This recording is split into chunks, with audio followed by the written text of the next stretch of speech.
Well, hello, Patriots, Christian brothers and sisters. Happy New Year. Today is January 2nd, 18 days away, and so much going on. First of all, President Carter, the only president and ex-president to live to the century mark of 100 years old back in October, has passed away at the age of 100 in his home of Plains, Georgia, where he was also born. Pretty prophetic, if you ask me. There's a certain prophet out there that said 2 would be taken, 3 would be shaken. Well, 2 have been taken. Bush 41 and now Jimmy Carter. I think it's only fitting that, he dies now, because Joe Biden, who surpassed him as the worst president, is not going to speak at his funeral on January 9th. So, because Joe Biden is now the worst president, he can actually say nice things about Carter, because even Carter was better than him. How appropriate. And I find it strange. I know people are saying, well, he was 100 years old, he had brain cancer. Yeah, but his state funeral will be on January 9th. Of course, they're supposed to certify the election on January 6th, just 3 days before. So, yes, I ain't gonna go there. How will the deep state use this to cover up what they may try to do on January 6th? Or use it as, don't dishonor an ex-president's funeral. I wouldn't put it past these clowns whatsoever.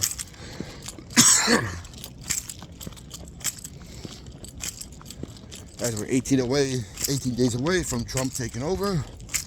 So much going on out in California, Oregon, and Maricopa County in Arizona.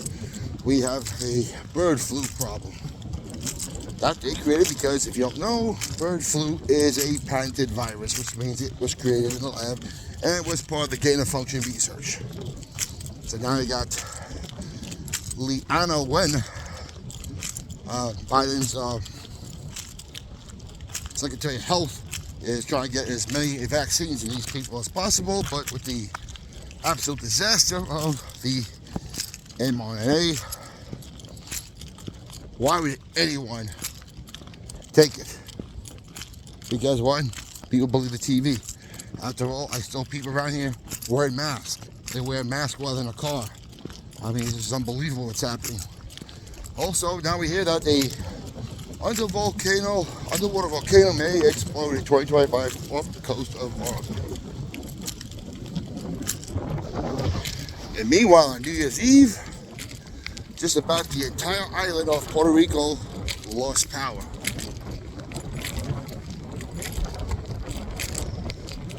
And here in my home state of New York, Kathy Hochul says that New York has never been safe, especially the subways, where we've seen not one, but now 2 people lit on fire.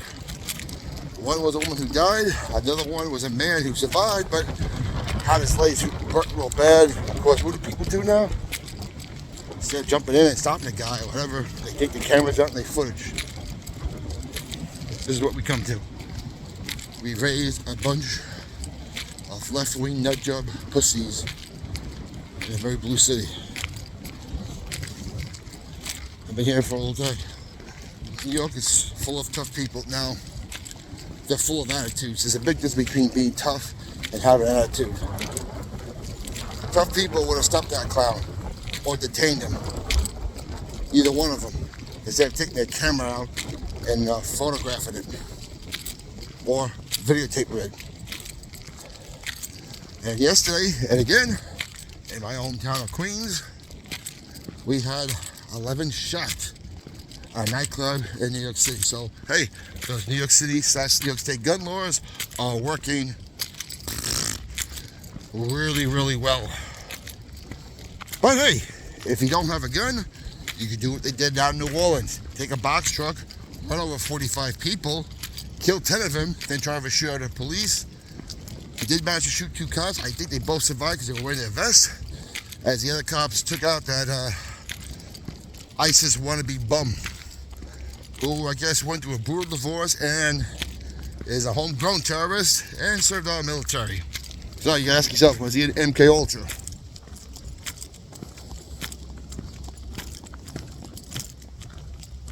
Who knows?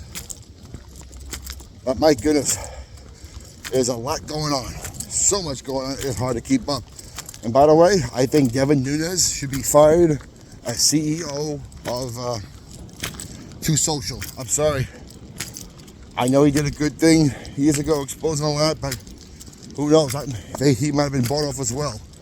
Or maybe he was a plant, because right now, Too Social is becoming no different than the other social media networks. Trump promised that people will not be censored on True Social, and that's exactly what's happening. Now, is it the degree of Facebook or YouTube? No, but it's still happening, and Trump said it wouldn't happen.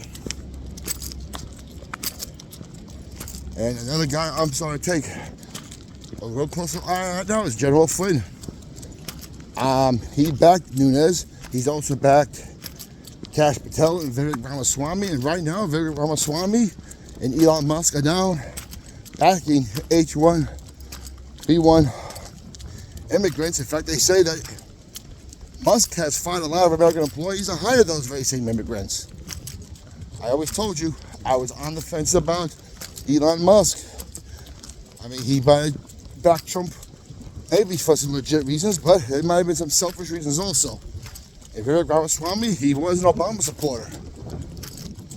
He's also backing the H1B1 visa immigrants now.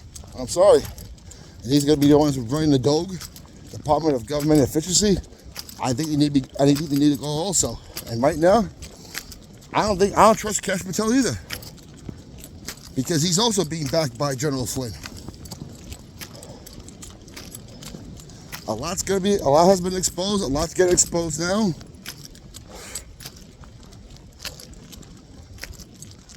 Things are always not what they seem to be.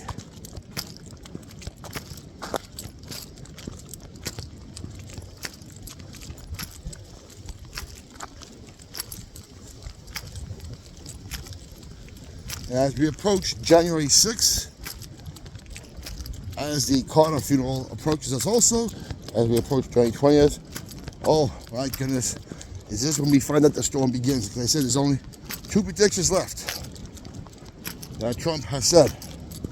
One, he tells us the storm is here, and maybe we do get that period of blackout for a while. And 2, which I don't think is going to happen now, Joe Biden getting the 25th Amendment. Even though a lot of people are discussing it with Biden, the way he's been pardoning a lot of people. Of course, thanks to all this stuff, the mystery of the drones seems to have gone away in the media, but no one still knows anything.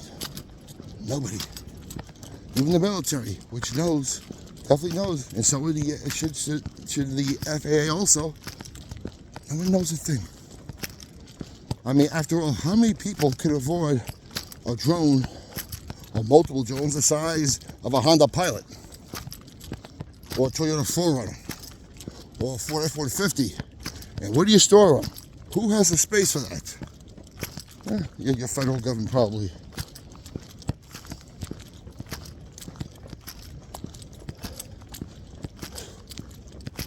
Like I said, so much going on. It is very hard to keep up. A lot of people who I was being faithful in, I don't have faith in. Devin Nunes, Ramaswamy. I'm questioning Elon Musk. I'm questioning Kash Patel. I'm starting to wonder. And as far as this pastoral team goes, led by Paula White, I've been saying for years, they need to go. If you look at the Bible, kings had prophets, not a bunch of pastors around them. And for good reason. And there aren't that many prophets or prophetesses either. They just aren't.